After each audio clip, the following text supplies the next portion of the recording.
It's time for the Phil Ferguson Show.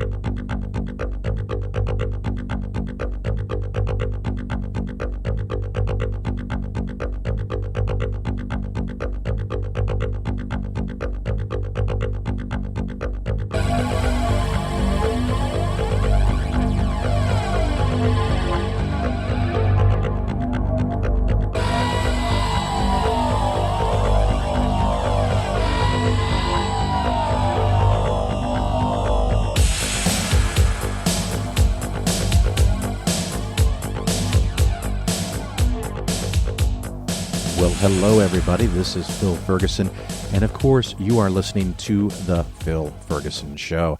I think this is show number 199, and a little later, we're going to have an interview with mr-deity himself, Brian Keith Dalton, and we're going to talk about a YouTube video that he made a few weeks ago where he had a draft, and I've got my air quotes up, a draft copy of Donald Trump's speech 3 weeks before the inauguration. I think you're not only going to enjoy the interview, but you will enjoy that re-representation of his speech. So look forward to that. The other thing that's kind of funny is I found a few days ago that I didn't have an interview for this week. And of course, I contacted Brian and we'd scheduled something hours after I first contacted him. So I appreciate that. But I've already done an interview with John W. Loftus, well-known author and former minister, written many books about problems with Christianity. I think you're going to really enjoy that. And I've also got David G. McAfee coming up, and I've got a scheduled interview with Cara Santa Maria, who has her own podcast and is also on the Skeptic's Guide to the Universe. And I've already gotten the agreement to interview the friendly atheist, Hemet Mehta, a longtime friend of mine, one of the first people I met almost a decade ago. And so we're going to have all of that coming up. And so, make sure you subscribe to the show, and we'll have some good times together. The investing skeptically topic I'm going to cover today is something I have covered in the past. Of course, my show is probably 10 times bigger than when I covered it before, so there's going to be a lot of people that haven't gone back and heard that show. And it's one of the positions that I hold that seem to be, I don't know if unpopular is the right word, surprising to a lot of listeners and people that I talk to, and maybe counterintuitive.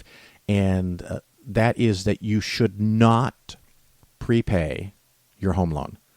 Matter of fact, you should pay as little as possible, as long as possible. I'm talking 30 years or more if you can get it.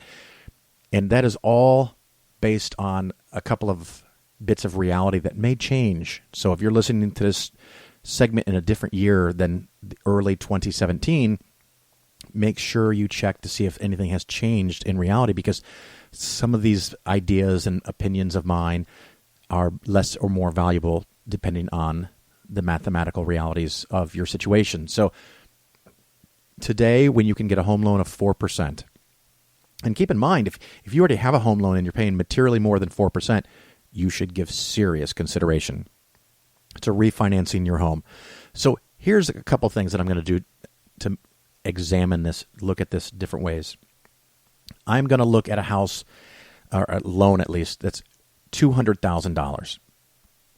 I picked this because it is approximately the mean value of homes in the United States. Some of you will not have a home, so it may not apply directly today. Some of you have a home that's worth less than this. Ironically, I do. And some of you will have homes that are worth way more than this. Of course, you can always extrapolate up or down from these numbers. It's just an example. So we're looking at a loan of $400,000. So whatever the house was worth, whatever you put down, you now have a loan of $200,000. I think I said that right. We're going to assume an interest rate of 4%, which is the interest rate currently in January of 2017. If the interest rates go up to 7 or 8%, this doesn't work. It changes everything. If interest rates are like they were in the late 70s or early 80s, where you might get a home loan over 10%, totally fucking different. Okay, so this is not universally true. It's true today. The other thing that I want to give as a caveat is that while I do want to know the math on everything and it helps inform my decisions, it is not necessarily the right thing to do for everybody. If you paying off your home makes you feel better than having investments and having money, then pay off your home. The purpose of having money, having assets, is to make your life better for you. You're not living up to anyone else's standards. Now, for me, on the other hand, I would rather owe $200,000 on my house and know that I have way more than that in investments because I could always pay off my house. Another thing that I've heard from people before is, once I've paid off my house, I could never lose it. Not true. If you can't pay the taxes, you can lose your house. As an example, there's other causes. So something to keep in mind. A 30-year loan on a $200,000 loan value at 4%, your monthly payment will be approximately $955. Over the lifetime of the loan, you will pay $144,000 in interest. You will pay a good 3/4, 75% more for borrowing that $200,000. If you prepay, if you pay twice a month instead of once a month, anything extra you throw on this, can it save you a lot of money? Of course it can. I am not saying that that's not true. That's not my greater point here. But let's start with that. You borrow $200,000. After 30 years, you end up paying $344,000. I am doing some rounding, so work with me here. But it's $955 a month. It's a lot of money, even at the low rate of 4%. When the rates are 5 or 6 or 7%, you could pay more in interest than the value of the original loan that you've got. So things to keep in mind. One thing you could do is refinance to a 15-year loan. And for the purposes of this, I'm going to use a slightly lower rate to be fair. As of today, for a 15-year loan, you can get an interest rate of around 3.2%. If you have a 3.2% loan for 15 years, your monthly payment will be around $1,400. Keep in mind, I've made this oversimplified, and all these numbers are excluding taxes and homeowners insurance. It's just simply principal and interest to make an even comparison. So your payment would go from $955 to $1,400. So you are out $445 extra every month. That is a fact. You are going to save in interest a total of over $90,000, almost $92,000. So in the previous example, for 30 years, you will pay $144,000 in interest. In this case, you will only pay $52,000 in interest. You will save $91,652 in interest, over $90,000. So based on this, you might say, well, Phil, you just proved yourself wrong. I'm going to save $90,000. Now, one thing we do have to keep in mind is that your interest on your home loan is likely, there are exceptions, it is likely for you to be tax deductible. If you're in the 28% marginal tax bracket, that means you're effectively saving $66,000, not $90,000, but still an awful lot of money. You would save $66,000 in payments overall, taking into effect tax consequences. And of course, you would own the house in 15 years, not 30. So far, I'm sure most of you think that sounds like a pretty good thing if you can come up with the other $445. No doubt about any of that. Now, the question is there something better you can do? Because if those are your only two options, the 15-year loan is a no-brainer as far as I'm concerned. Matter of fact, and I will argue this in a minute, if you want to save even more in interest, just pay cash for the house. Pay off the loan for $200,000, assuming you have it. But in this case, we went from $955 to $1,400 a month in loan payment. Now, if you kept the 30-year loan and you have the extra $445, what happens if you invest it instead? So if you invest that money and make 10%, which is the average stock market return in the long run, and when you go out 25 years, odds are you're going to make about 10%. It's 10% plus or minus 1.4%, one standard deviation. So 2/3 of the time, you're going to make between 8.6 and 11.4, again, based on historical data, because I don't have future data. So this process is inherently slightly riskier, especially in the short term, in 1 to 3 to 5 years. But in the long run, it becomes very, very likely that you're going to end up with money, more money. That $445 a month, if you invest that amount per month, per month, every year, each year without fail for 30 years, because you're not paying off the 15-year loan, but you could. So you have this extra money that you can set aside. So you save and invest in the stock market $445, assuming 10% constant return every year, which may be a ludicrous assumption, but we've got to make some assumption. That money at the end of 30 years, just that $445,000, becomes $880,000. So you could have saved $66,000 in interest, or you could have made $880,000 in your investments. That's assuming you take the $5,340 and put it into an IRA or a Roth IRA or a 401k. And for most people, they can do that. They're not maxing those things out. If you're maxing those things out and you have to put it into a taxable account, it's going to hurt your return a little bit. But the reason that works out is that basically you're borrowing money at 4 and making 10 with it. How much do you want to make? Do you want to make 4 or 10? I mean, if I just made the choice for you, do you want to make 4 or do you want to make 10? It's a real simple thing. Now, some of you will be a little clever, because my listeners often are, so I'm trying to think about what your counter arguments might be.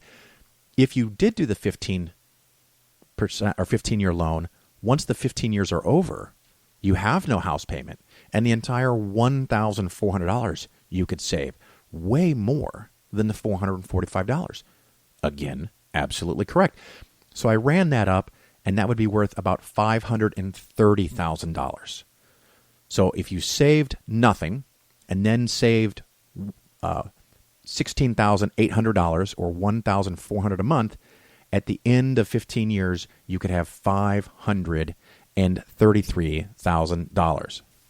So the net result of these examples are that you could save either effectively $66,000 in interest payments after considering your tax situation, or you could make about $350,000. So what is more valuable to you, $65,000 or $350,000? To me, it's the $350,000. Again, if interest rates are not 4 and they're 8 or 9 or 10 or higher, this doesn't work. But today, if you have a loan around 4%, or if you're lucky enough to have one even lower, do not pay a dime. At least that's what the mathematics says, extra. If you just simply want to own your house and be done with the mortgage payment, fine. You can choose to do that. It is likely not going to be mathematically advantageous, but if it makes you feel better, nothing wrong with that. Another way to look at this, just to look at different angles, if you buy a house, and first you must understand and agree to this, the amount of equity that you have, whether it's 0, 50,000, 100,000, or 200,000, the amount of equity you have in the home has absolutely no effect on the appreciation of the value of the home over time. That is to say, if you buy a house for $200,000 and 20 years later it's worth $400,000, or even if 5 years later it's worth $400,000, the change in the price and the value, the marketable price that you could sell it for, that does not change in any way based on how much equity you have. So every dollar that you have in equity is doing nothing except avoiding paying interest on borrowing that money. So it is simply straight up, is the money more valuable to you and you borrow it at 4%, or is it more valuable because you can make 10%? one other way to look at it, if you put $200,000 down on the house, so you had no debt whatsoever, you would have zero debt, 4%, 6%, doesn't matter what the rates are, you would owe nothing. Your payment would be zero. And you would have $200,000 out of your account paying for the house. That house will either go up or not go up, regardless of the fact that you sunk $200,000 into it. The $200,000 removes you from paying the interest on the home loan. So you save all that interest we talked about before. However, the alternative, if you invest that $200,000 straight up today and you make 10% a year, in 30 years, you would have $3 million at 10% per year. So this is the extreme example. So instead of paying 30 years versus 15 years, we're now paying in 0 years. Today, you put all $200,000 down. If you have $200,000 and if you have 30 years and if you make 10% a year, that turns into $3 million 30 years later. So all of that says to me, don't prepay your home loan. Don't get a 15-year mortgage. You want to borrow the money as long as humanly possible. And this came up because a lot of listeners have asked, and I'm in the process of moving, and it looks like what I'm probably going to do. And keeping in mind, it is a situation where not everyone can do this. I understand. Depending on the house that I buy, I could theoretically pay for it. And yes, that's wonderful to have that ability. I could theoretically pay for it, but then the money does nothing for me. I could put 20% down and avoid PMI, private mortgage insurance, and then keep the other 80% and invest it. But it's looking like, and this may not work for everybody, because my credit score is high enough that I'm likely going to be able to simply put 5% down, pay the PMI, and make more money on the money than the extra penalty that I'm paying even on the PMI. So the question is, how do you make the most money in the long run? And these are the kinds of things that in the next year or 2 or 5, if the market goes down, well, in a short term, it looks stupid. But in the long run, odds are I will make far more money by doing things like this over a lifetime. So this and many other ideas are part of how-to money. The first step, of course, is to spend less than you make. I know it's so simple, but that's just how it works. If you have no money, you can't invest. You can't be creative with your bill payments. But once you've got some money, then you can start to think about these things. You can start to take a little more risk. As an example, something that a lot of people don't know about is possible. You can dramatically increase the deductible on your car insurance. Instead of having a $250 deductible like most people, have a $500 or a $1,000. My cars that are new, sure, I have collision insurance, but the ones that are older, I don't. Now I'm taking more risk. So instead of me being out possibly $1,000 if the car is totaled, I might be out $3,000 or $4,000 if the car is totaled because that's all they're worth at most. But by taking that little extra risk, I'm making more money. So if you can take a lot of little risks or some big risks over time, you end up slowly, gradually accumulating more and more funds. So this thing with the house, like I said, the math works out. It may not be right for you. If you have questions about it or want to talk over your specific situation, you can always contact me, phil@polarisfinancialplanning.com. And what we'll do is we'll take a little break here for some fun interludes, and then we will talk to Brian Keith Dalton, Mr. Deity himself. Reverend Mesa, Reverend Rock, I'm grateful for your generous invitation to state my views. While the so-called religious issue is necessarily and properly the chief topic here tonight, I want to emphasize from the outset that I believe that we have far more critical issues in the 1960 campaign. The spread of communist influence until it now festers only 90 miles from the coast of Florida. The humiliating treatment of our president and vice president by those who no longer respect our power. the hungry children I saw in West Virginia, the old people who cannot pay their doctor's bills, the families forced to give up their farms, an America with too many slums, with too few schools, and too late to the moon and outer space. These are the real issues which should decide this campaign. And they are not religious issues. For war and hunger and ignorance and despair, no religious barrier. But because I am a Catholic, and no Catholic has ever been elected president, the real issues in this campaign have been obscured, perhaps deliberately, in some quarters less responsible than this. So it is apparently necessary for me to state once again, not what kind of church I believe in, for that should be important only to me, but what kind of America I believe in. I believe in an America where the separation of church and state is absolute, where no Catholic prelate would tell the president, should he be Catholic, how to act, and no Protestant minister would tell his parishioners for whom to vote, where no church or church school is granted any public funds or political preference, and where no man is denied public office merely because his religion differs from the president who might appoint him or the people who might elect him.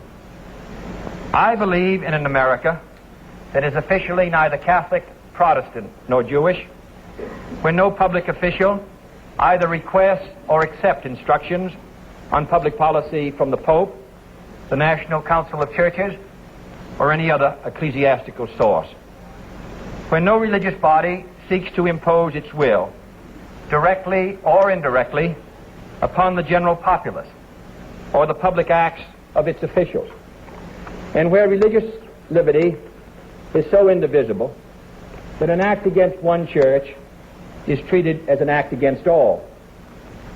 For while this year it may be a Catholic against whom the finger of suspicion is pointed, in other years it has been, and may someday be again, a Jew, or a Quaker, or a Unitarian, or a Baptist. It was Virginia's harassment of Baptist preachers, for example, that led to Jefferson's Statute of Religious Freedom. Today I may be the victim, but tomorrow it may be you, until the whole fabric of our harmonious society is ripped apart at a time of great national peril. Finally, I believe in an America where religious intolerance will someday end, where all men and all churches are treated as equals, where every man has the same right to attend or not to attend the church of his choice, where there is no Catholic vote, no anti-Catholic vote, no block voting of any kind, and where Catholics, Protestants, and Jews, at both the lay and the pastoral levels, will refrain from those attitudes of disdain and division which have so often marred their works in the past, and promote instead the American ideal of brotherhood. That is the kind of America in which I believe. You're listening to The Phil Ferguson Show. All right, everybody, welcome back. With me today, I have Brian Keith Dalton, who also goes by, at least on YouTube, Mr. Deity. How are you, sir? I am good. How are you, Phil? I am having the time of my life. Pre-show, wink, wink, nudge, nudge for all those listeners who missed out. We were talking about, apparently it's raining in California? It is finally raining again in California. We've had years and years of drought, and this year we're getting rid of it with a vengeance. So it's just crazy. In just a few days, Trump is making America great again. True, right? Absolutely. Although, from what I understand, we were already at 80%. And we have, I think, until September to get to 100. And I'll bet you today we're going to get to 100 because it has not stopped raining. 100% the entire day. Of what? Your yearly of allowance? Our yearly rainfall that we like to get. Well, I mean, the market went up in expectation of Trump's supremacy, so why wouldn't the weather? Right. I think, yeah. It's pretty much all his doing. Yeah, I think that's clear. And obviously something that Rick Perry couldn't do. So, I mean, somebody's got to have the skills. Yeah, add that to the list. Yeah. Although Rick Perry is going to be in charge of the department he wanted to cancel. and the department that controls the nukes. Oh, yeah, there is that little thing. But yeah, I feel a little more confident though because he wears glasses now. Yeah, so. that's true. I have every expectation that he'll kind of be like he was as a governor, where he'll just stay out of the way, encourage people to pray, and right. Everything will be okay. Not sure. I'm wanting a guy who encourages people to pray to be in charge of the nukes. That's always troublesome. But it looks like there's a lot of God bots being put in. Although there might be a little problem with DeVos, who was going to be in education. Yeah, the woman who's had absolutely no contact with public education her entire life, even via her children. That's mystifying to me. It is incredible the idea that you could appoint someone. And when I talk to only a few friends I have on Facebook are this way, because most of them have given up on me long before. But they say, well, it means she'll come up with new ideas. And I said, like the pilot of your 747, you want them to come up with something new on the fly, literally, right. While you're coming in for landing. And they're like, well, that's different. Because who needs to know about thrust? When you're piloting a plane or flaps or any of those things. We really don't. Well, these people, they always want experts. Well, the reason it's ridiculous. Yeah, the reason I had to have you on, and we did this with urgency because I just contacted you today, so thank you for being on the show in phenomenally short notice, is that I was looking at some of the things in Trump's speech and how people keep finding that the little things in his speech actually came from other places. Yes. And I had gotten a word early on that Mr. Trump would be, making his speech, creating it, writing it on his own. And I'd gotten tipped off by an advisor in the transition team and been sent a copy, a first draft copy of the original inauguration speech, which he did not give, I'm sure, because they must have proof checked it because Melania was helping him out, and she had been known to, copy and paste. Yeah. Shall we say? Yeah, some will say plagiarize. That's a harsh word. I'm going to be generous. Yeah, that's kind of harsh. Say that she was maybe doing a little copy and pasting. So, what the first draft that I got sent to me was very different than the one that he got, although, probably much more hopeful and optimistic than the one that he actually gave. So at some point, someone is going to tell me that I will be assimilated and resistance is futile. And it's funny. I watched this train wreck at full speed, and I keep thinking everything they do is intended for someone to finally say, oh, I get it. This is the ultimate Rickroll.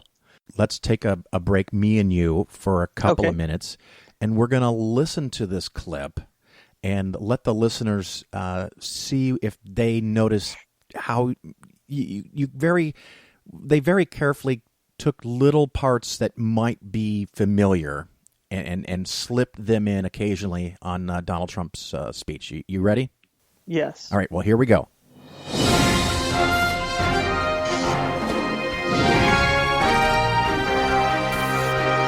As many of you already know, President-elect Trump has decided to write his own inaugural address.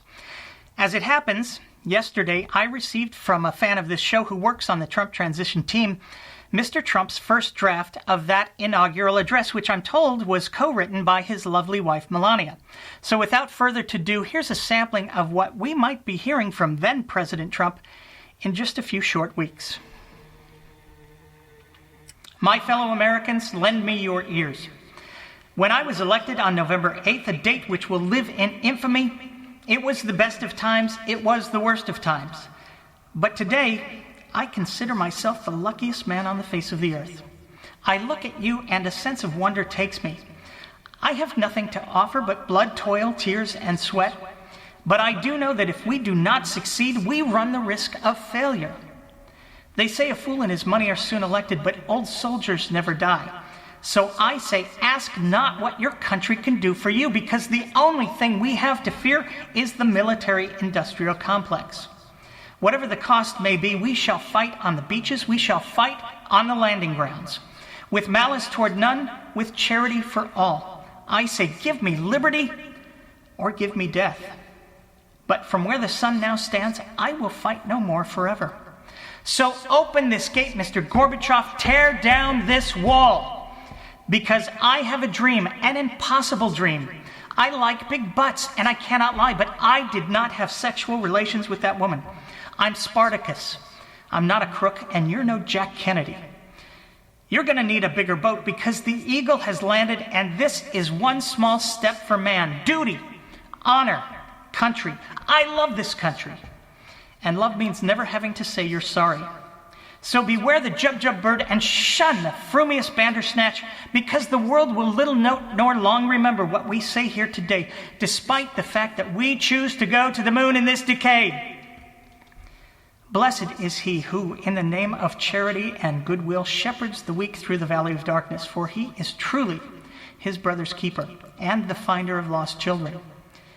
And I will strike down upon thee with great vengeance and furious anger those who attempt to poison and destroy my brothers. That I can tell you. Show me the money, because now I'm the king of the world. And I'll have what she's having, because I see dead people and you had me at hello. It's the end of the world as we know it, but are you not entertained? Yippee-ki-yay, motherfucker, there ain't no such thing as a free lunch. So, once more, into the breach. For he today that sheds his blood with me shall be my brother. Believe me. Dramatic pause. Our enemies never stop thinking about new ways to harm our country and our people, and neither do we. These are the unknown unknowns, the ones we don't know, but we do know what we want, especially for our children. As my lovely wife, Michelle, has said, we want our children in this nation to know that the only limit to your achievements is the strength of your dreams and your willingness to work for them. Now, as I conclude these remarks, I would ask you to remember that it ain't over till it's over. In fact, for some of you, I'm sure it feels like deja vu all over again. So with that in mind, I will take the fork in the road and say goodbye from the world's biggest polluter. May the force be with you, and be excellent to each other. Amen.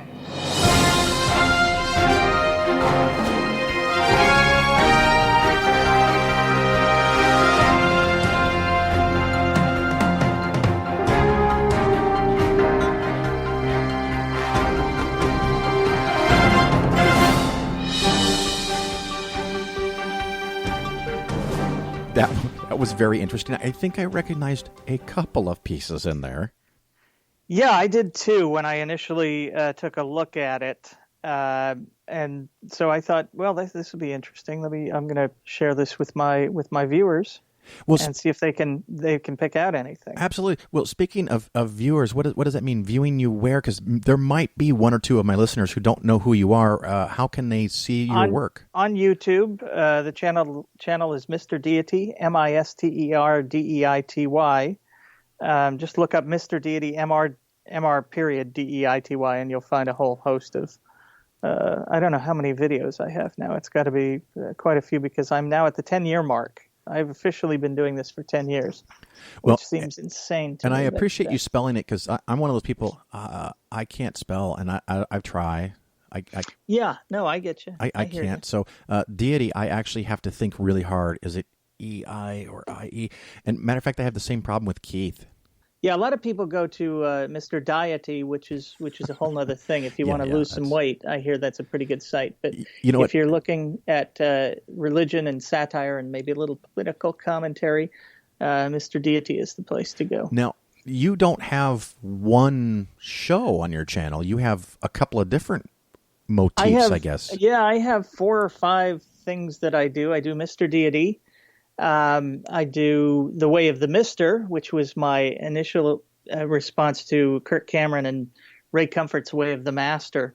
And then I do The Way of the Mr. Quickies every now and then, which are just little quick, probably 3 minutes or so. little things. I've also got the God Distraction, which is my series on atheism, where I'm going very, what do I want to say, very deliberately through why I think no one should care if God exists. And then I have the Mr. D Goes to Washington now that I'm doing, which is a lot of fun, because while all of us atheists are pretty much on the same page about the whole God thing, we are not on the same page politically in any way. It's a mess. It's just all over the place. That's true. I can tell you are amongst friends generally here. Yeah, I think so in general, but there are quite a few, there are quite a few... No, I meant on the Phil Ferguson show, because... Oh, no, yeah, no, I assumed that, yeah, but I mean, in the comments, woo, it can get ugly. And people politically will be, usually, on the people who disagree with me on the religious shows, I have to say that the Christians are generally fairly nice about things. They'll make proper arguments and go at me, and and I enjoy that, because I love coming back at them and all that. But people on the political side, they're just assholes. I mean, they're just awful. Some horrible comments, and just terrible people.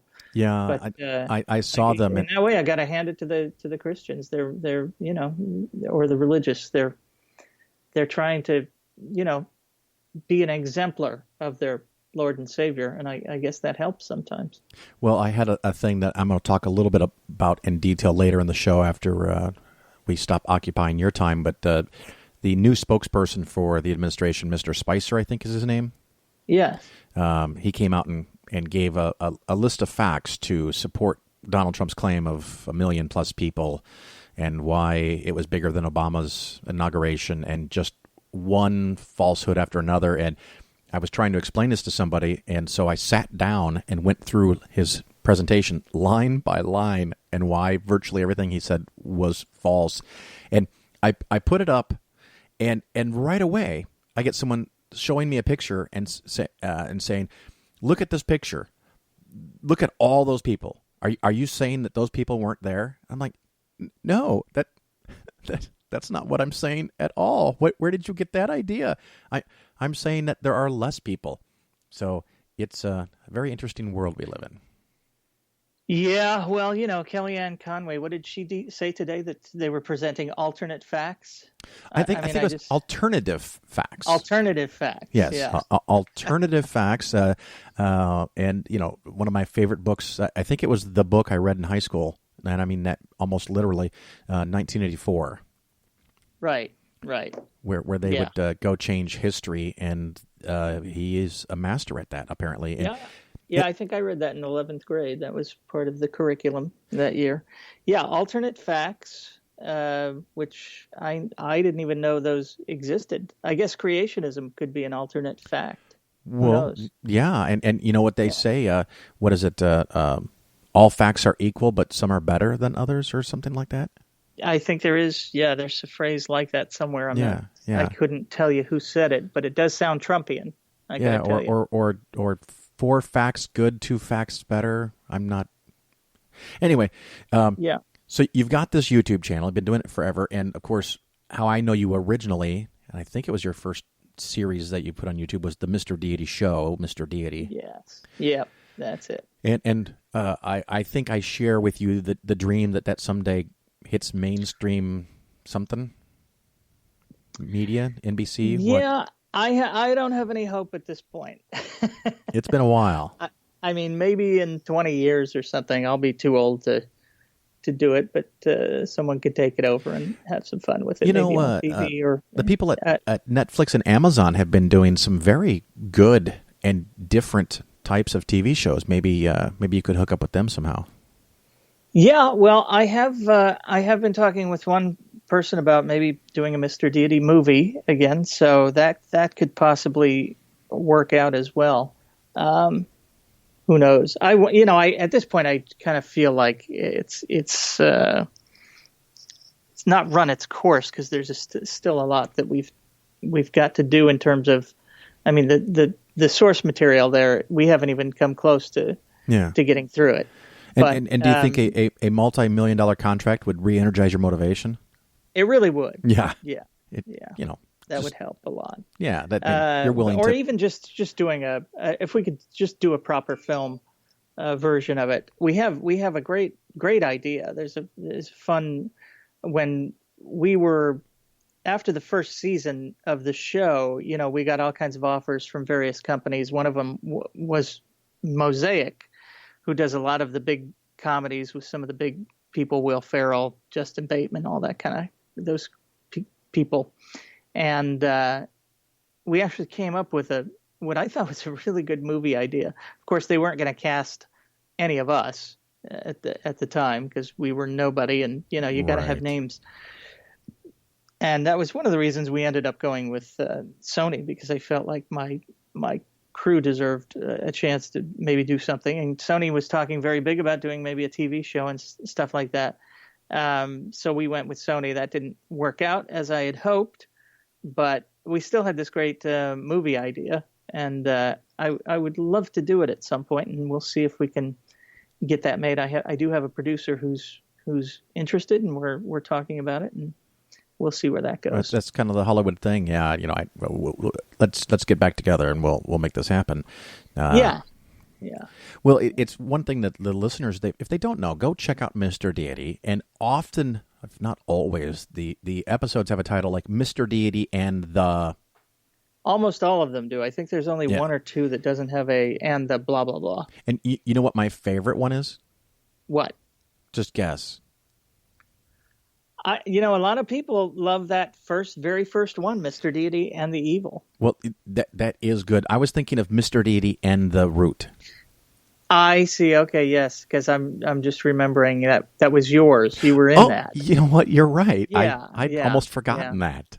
See, I never think you're going to be that self-serving, and then I remember. Well, after you.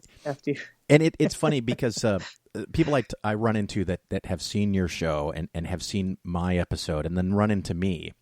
You know what they tell me about my performance? What? That I was good. Wow. Okay. And every single I didn't see that coming. Neither did I. Because remember, I was fucking there too. Yeah. And I tell every person, if they think my performance is good, that is only an affirmation of your editing skills.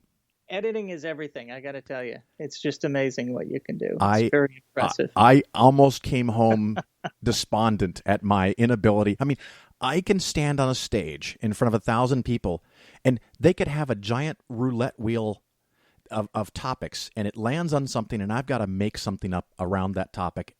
Right. On the spot and go, and I'm fine. No problem at all. But I stand in, and dare I call it, the studio, and the special. I mean, the sounds of paradise and the open whiteness of space and the giant camera 2 feet in front of my face, and I became a slobbering fool. It was really embarrassing. Well, it is a phenomenon that I've seen quite a bit. It's so funny. I used to shoot for a medical news and information show, and we had times, I don't know how many times, we sat down in front of somebody. I remember one person in particular. I don't want to go into who he was, but he was Harvard trained, and he taught his particular specialty at UCLA. So this is not a man who, was not used to being up in front of people and all of that kind of stuff. Very intelligent man. We turned the cameras on. We said rolling, and he turned into a babbling idiot who couldn't get 7 words out of his mouth. Well, that was a miracle of editing. A true miracle of editing. Yours was not anywhere near as bad as you imagined, but this thing was I referred to it as my own personal Vietnam. It was just a clusterfuck of ginormous proportions. It was the hardest edit I've ever done in my life. I had to keep cutting back to the interviewer, doing his listening, so I could paste, 7 words back together to. Oh God! It was just thinking about it right now gives me the heebie-jeebies. It was one of those things that I'd never experienced it, and maybe someday in the future I'd do it again. But my desire to do it again went down. I'll tell you that. Yes. exponentially, I'm sure. It was I will never forget how generous you were with your time, because I would say something, you're like, okay, that was good. Let's try it a little different this way. And in my head, I'm like, that was not good. What are you saying? But after an extended period of time, you probably could have just destroyed me by saying, dude, you suck. And I would have just lost it. So yeah, you did. I never find that to be helpful. Yeah, what can I tell you? You did what you had to do in real time, and after dozens of takes, I think the thing that was different, and if someone's never done this, apparently I have my own way of speaking, and if I'm allowed to do that, it's fine. But yes, because I was a character in your show, there's a certain way you write it, and there's certain reasons that the characters say the things, and there's hidden meaning and jokes and relating back to something that happened 4 years ago and all that clever shit. And sometimes the character has to say something in a different word structure or a canter that I might not have ever wanted to speak like 4B. And sure, I have a new respect for actors, and I have a new respect especially for editors. Yeah, it's so funny because when I started doing this, I had always been behind the camera. This is my first time stepping in front of it when I started doing Mr. Deity. And I kind of thought, acting, yeah, they just repeat the lines somebody else has written for them. How difficult can that be? And then you start trying to do it. And, I'm not doing anything major. I'm basically playing a slightly dumber version of myself when I'm doing the Mr. Deity character. He's basically a stifled, kind of frustrated, creative type who things just don't go his way. I very much relate to that. And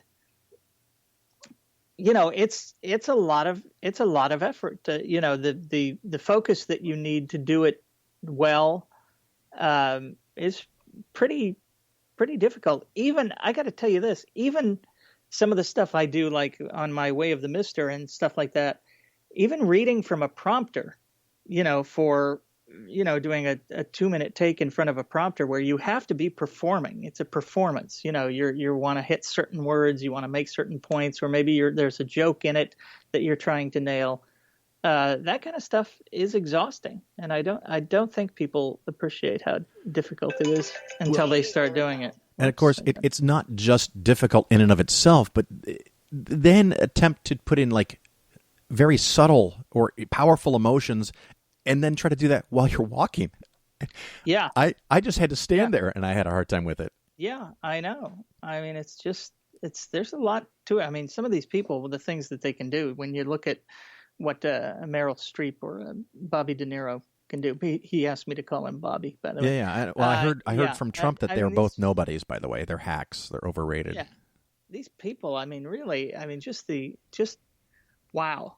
Holy moly. They would never make it to the second season of The Apprentice. I mean, it's just... They would not. No. You're fired. Or the second episode. Yeah, there's a second episode. Meryl, you're fired. You're going to have to go. Yeah. I'm just not... Well, Meryl doesn't like the main guy on The Apprentice, so that was never going to work out. Yeah. Well, Brian, of course, people on YouTube can find you. It's Mr. MR, period, Deity, Deity, or Mr. Deity, all spelled out. Where else can they follow you? Facebook, Twitter, Instagram? Yeah, I'm on all of those. I think there's links at the bottom of every episode in the description. I put links in everywhere so people can find my PayPal and my Patreon, and I have a little mini book up on Kindle called The Atheist Fundamentalist, and various other things. By the way, we're looking at turning the God Distraction into a book with extended chapters from what they are now on the web, on the videos. Oh, very nice. You've got all kinds of projects. Now, you know what? I just remembered, and getting kind of long in time, on another show, we'll tease the listeners here. You ready? Yeah. On another show, I want you to come back and talk about Mormonism. Is that something you can handle? Yeah. Absolutely. And one of my favorite topics. Well, yeah, and for the listeners, in case they don't know, you're, what is it? What do I call you? A foreman? Foreman. Former Mormon. That's the phrase I coined, I think, back in 1996 in a hot tub in San Diego. 96. I know I didn't hear it from you, but I have used that for a very long time. Well, good. All right. Yeah. I'm glad. Yeah, I've been using it for a while. So I'm trying to get that, because there's the XMO and, that has a lot of people captured, and I think there's no cleverness in that phrase. No, XMO. It doesn't mean anything. Foreman is fun. It's just way more fun and just more clever. So maybe you could go with... If you're an XMO, stop it. Maybe you could go Become something more like what Prince did. I am a member of the church formerly known as the Jesus Christ of Latter-day Saints or something. Yeah, that could work too. Yeah. And you got to create your own little symbol and stuff. Yeah, I already have that. Oh, so, well, that'll work. Yeah. All right. Well, thank you so much for popping in to the Phil Ferguson Show, and I wanted everyone to know that you had the rough draft 3 weeks, almost 3 full weeks before Donald Trump's speech, and it was just amazing, absolutely amazing how it didn't change much, and it was really quoting from movies and books, just like you told us. Yeah, I thought it would be. Yeah, it's not surprising. That Melania, you got to watch her at every turn. Don't turn your back on her. You do. It's amazing. And did you see her copycat dress too?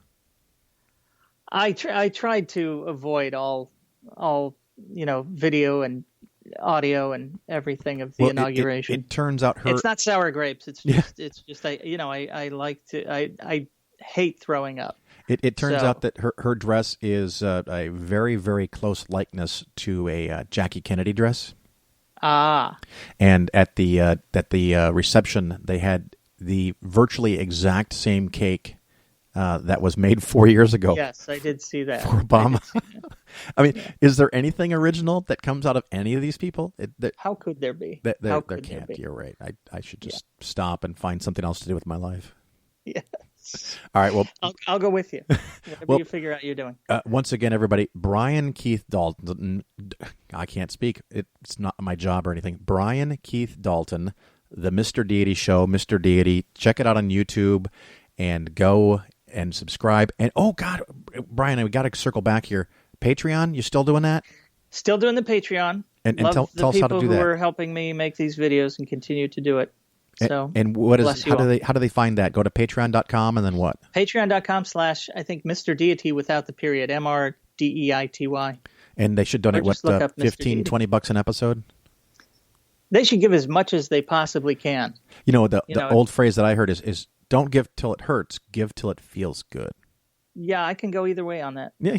All right, fair enough. As long as there's giving. As long as there's giving. So if you like the videos, if you like the content, and you think there should be more of this, so we can all make the world a better place and filled with Foremans, go give some money, because the listeners of my show, they ask me all the time. They go, "Phil, where's your Patreon?" And I don't have one because my business model, I make money when people hire me.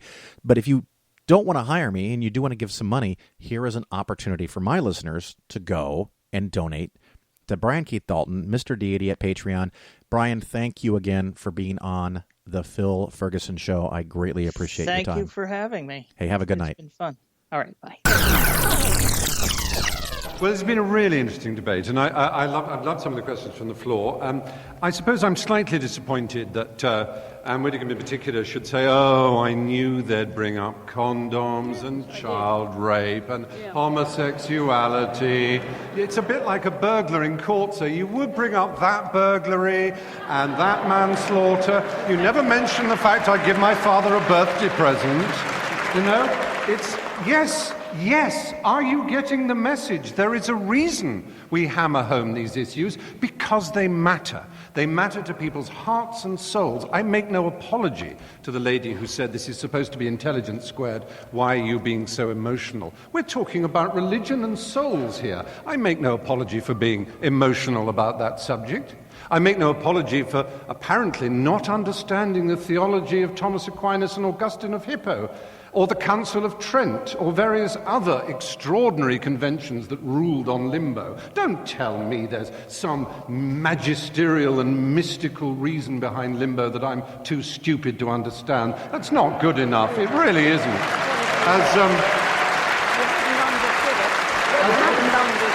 As a rather more contemporary theologian, Bultmann said, the problem with mysticism is it begins in mist and ends in schism. And it's terribly disappointing to hear.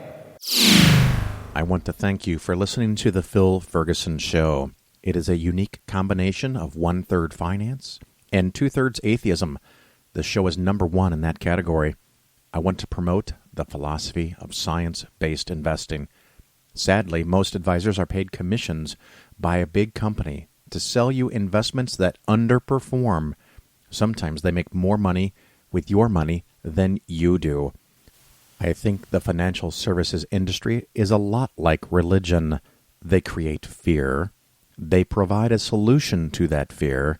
They take your money, and they often get more benefit from it than you do. Remember, people work for who they are paid by. You want a fiduciary advisor that is paid only by you. If you have questions about investments, want to roll over an old 401k, or need to make a plan to build your very own everlasting nest egg, you may contact me, Phil, at PolarisFinancialPlanning.com.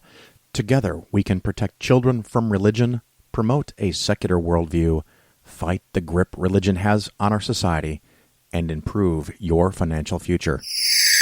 Well, of course, I am certain that you enjoyed the interview with mr-deity. Go check out his shows, and of course, as we talked about multiple times, shamelessly go promote and donate to him via Patreon. I'm sure he will greatly appreciate it. And maybe if you donate a lot, he'll slip me into another video. Yay! Other things going on. Don't want this to be the regular medical show, but so many people have emailed and asked about the gallbladder and gallstones that I mentioned. Well, I went in for a test, and it's called the HIDA scan. I'm not even sure if it's HIDA, HIDA scan. But anyway, it was really cool because they got to inject me with radioactive material, and then I laid down and they put this big scanner machine thing on me. I know I don't have all the technical details. Well, that's tough crap. You're just going to have to deal with it. But what was really cool is on the picture, on this big screen in pretty much real time, it would show you little bright pixels, and that was to indicate each time there was radioactive decay and where the material was, which is really cool. So right away, it went to my liver, and so you could see a really good outline of the liver. And then it goes into my gallbladder, which means the gallbladder is taking in material from the liver, which it's supposed to do, so that's cool. And then you generally see it starting to leave the liver and go into the intestines. So I had to lay as still as reasonably possible for about an hour, and it built all these sets of images, and that seemed to all go well. And then we took a little break, and they gave me a drink.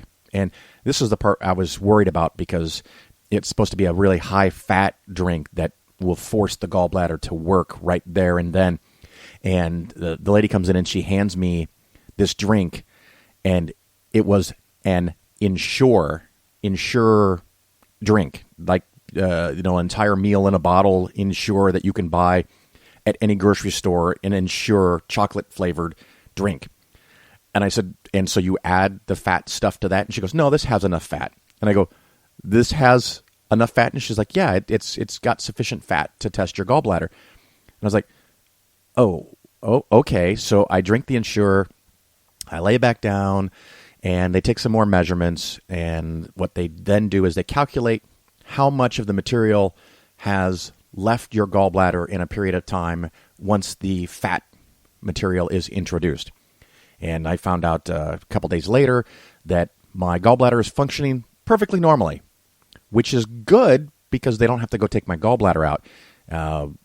The doctor told me, and I don't know if this is true or not, but I assume it is, something around 30% of adults get gallstones, and only about a quarter or a third of them ever need to have their gallbladder removed. So there's no need to go in and remove a perfectly functioning gallbladder simply because it has gallstones.